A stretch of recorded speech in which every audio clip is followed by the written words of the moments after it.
Salam Bapak Ibu, salam sejahtera bagi kita semuanya.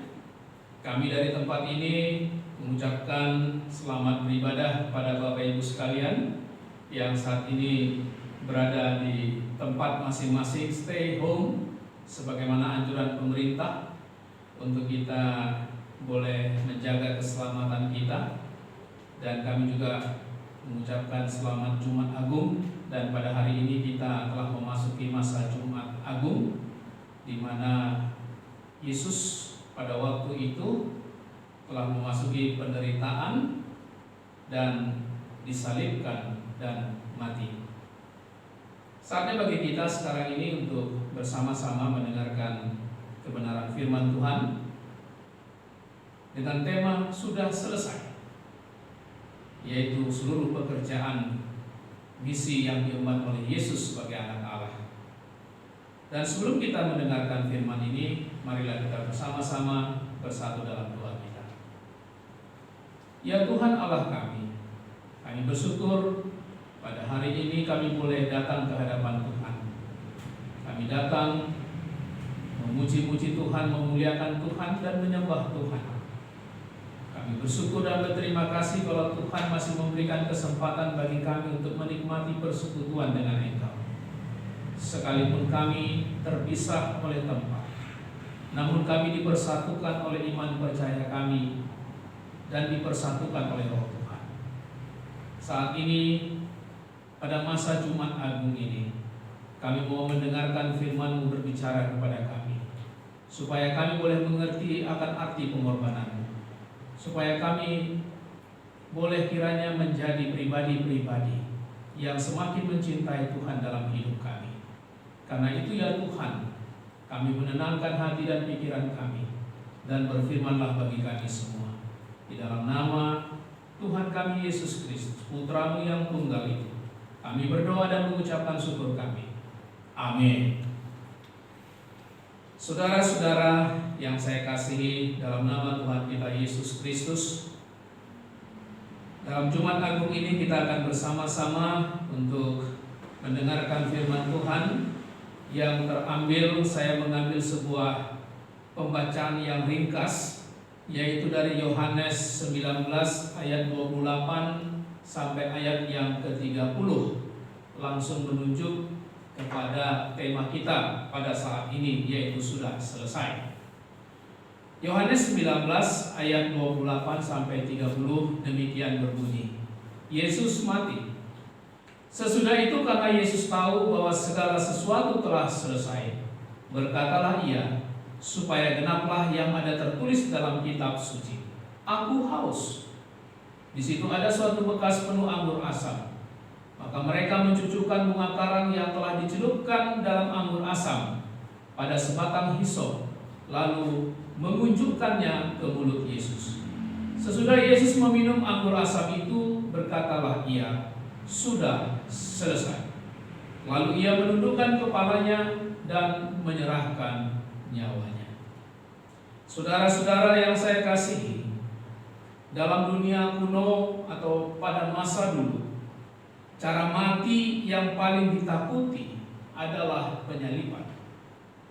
Pelaksanaan hukum mati melalui penyaliban itu berasal dari negeri Persia. Tetapi orang-orang Romawi mengambil alih hukuman mati ala Persia itu dan menerapkannya kepada para penjahat dan budak-budak di negeri jajahan mereka. Seorang ahli sejarah yang bernama Cicero, dia pernah mengatakan bahwa penyaliban adalah kematian yang paling kejam dan menakutkan. Kemudian juga seorang yang bernama Tacitus mengatakan bahwa penyaliban adalah kematian yang tercela. Saudara-saudara sangatlah beralasan mengapa kedua ahli sejarah ini mengatakan demikian. Bagaimana tidak, ketika seseorang yang disalib dipaku tangannya dan kakinya, dibiarkan mereka mengerang kesakitan sampai mati, dan dibiarkan mayatnya bergantung supaya burung nazar dan burung gagak memakan daging orang yang tersalib itu dan menyelesaikan pekerjaannya. Cara kematian yang demikianlah Yesus. Tetapi memang tubuh Yesus yang mati itu langsung dibawa oleh Yusuf Arimatea dan Nikodemus untuk dimasukkan ke dalam kubur yang sudah dipersiapkan. Jadi tubuh Yesus tidak sampai mengalami seperti pada zaman dulu, di mana mayat yang bergantung itu dimakan oleh burung nazar dan burung gagak. Saudara-saudara, Golgota telah menjadi saksi bisu kematian anak Allah. Kematian yang disamakan dengan para penjahat, kematian yang disamakan dengan para budak. Sekalipun Yesus tidak bersalah, dan Yesus juga tidak melanggar hukum, dan bukan pula sebagai seorang budak. Yesus tidak memberontak, apalagi melarikan diri dari jalan salib, melainkan dengan keagungannya ia memasuki penderitaan, memasuki jalan salib itu. Bapaknya telah meneguhkan hatinya. Bapaknya telah menguatkan hatinya ketika berada di atas bukit dalam kemuliaannya, maupun juga ketika ia berada di Taman Getsemani di dalam doanya, menguatkan dia bahwa dia akan mati sebagai kurban untuk menyelamatkan semua orang berdosa. Saudara-saudara, ada banyak mungkin orang yang tahu kalau mereka akan mati, tetapi tidak seorang pun tahu kapan ia akan mati. Tidak sedikit juga orang takut menghadapi kematian, dan kematian sering dianggap sebagai suatu kejadian yang mengerikan dan yang menjadi akhir dari segala-galanya. Tetapi bagaimana dengan Yesus? Ketika Yesus berkata sudah selesai, di situ Yesus tidak menerima kekalahan dalam kelemahan, melainkan Yesus dengan kesadaran penuh, ia memilih waktu yang tepat untuk mati. Dia mengatakan, sebab tidaklah semestinya seorang nabi dibunuh kalau tidak di Yerusalem. Lukas 13 ayat 33. Dengan demikian Yesus tahu dengan pasti bahwa dia akan mati, bahwa dia akan menggenapi nubuat para nabi di perjanjian lama. Dan terkhusus dalam kitab Yesaya tertulis, tetapi dia tertikam oleh karena pemberontakan kita, dia diremukkan oleh karena kejahatan kita, dan jalan yang mendatangkan keselamatan bagi kita ditimpakan kepadanya, dan oleh bilur-bilurnya kita menjadi sembuh. Dia dianiaya, tetapi dia membiarkan diri ditindas, dan tidak membuka mulutnya, seperti anak domba yang dibawa ke pembantaian. Yesaya 53 ayat 5 dan 7. Jelaslah saudara-saudara bahwa kematian itu tidak menguasai Kristus. Yesus mengatakan sudah selesai. Dengan kendali diri ia memasuki kematian itu. Bukan kematian yang mendekatinya, melainkan ia sendiri yang mendekatkan dan memasuki kematian itu.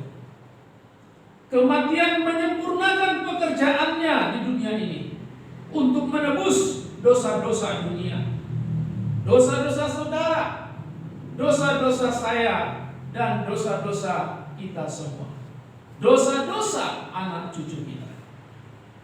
Di sini kita mendapatkan pelajaran penting dan berharga, yakni bagaimana kita sebagaimana Kristus boleh mempergunakan waktu-waktu kita secara tepat selama kita masih hidup.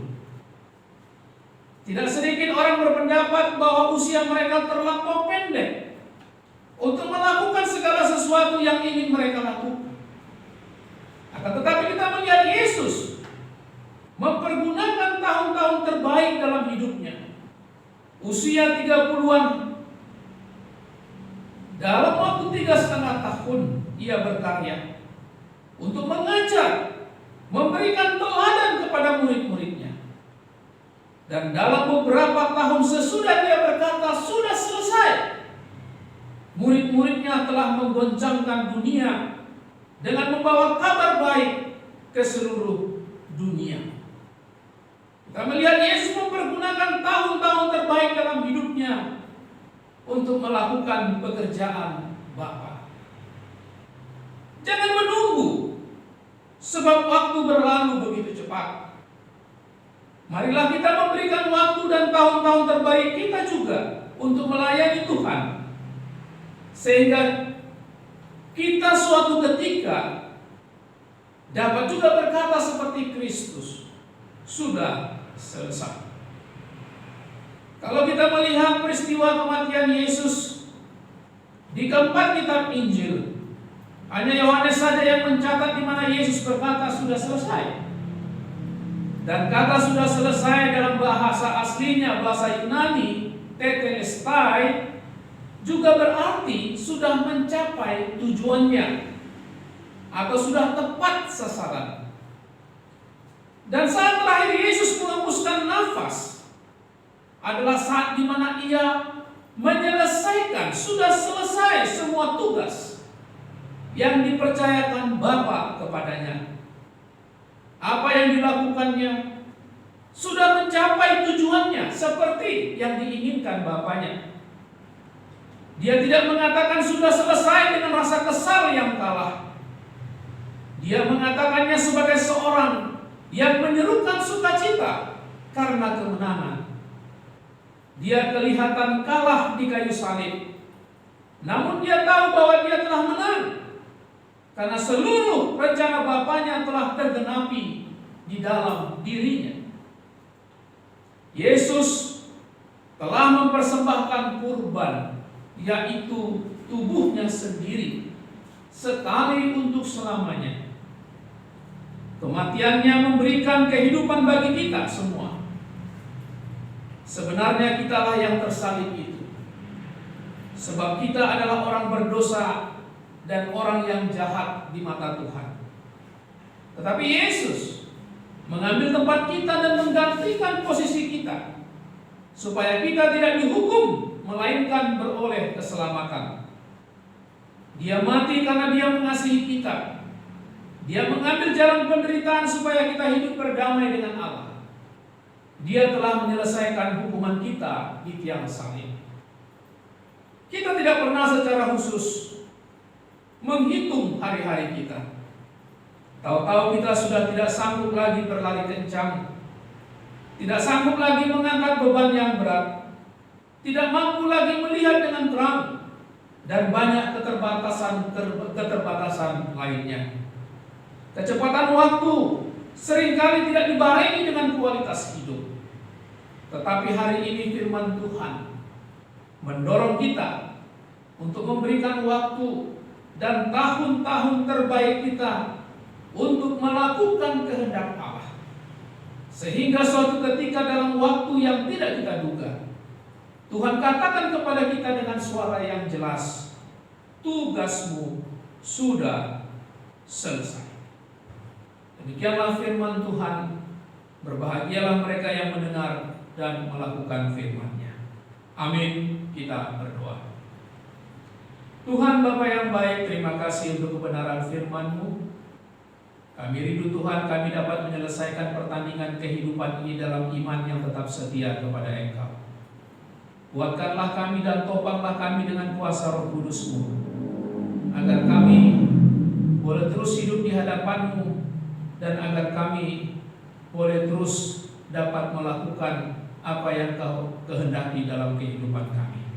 Dan pujilah Engkau ya Bapa, dalam nama Yesus Kristus kami berdoa. Amin.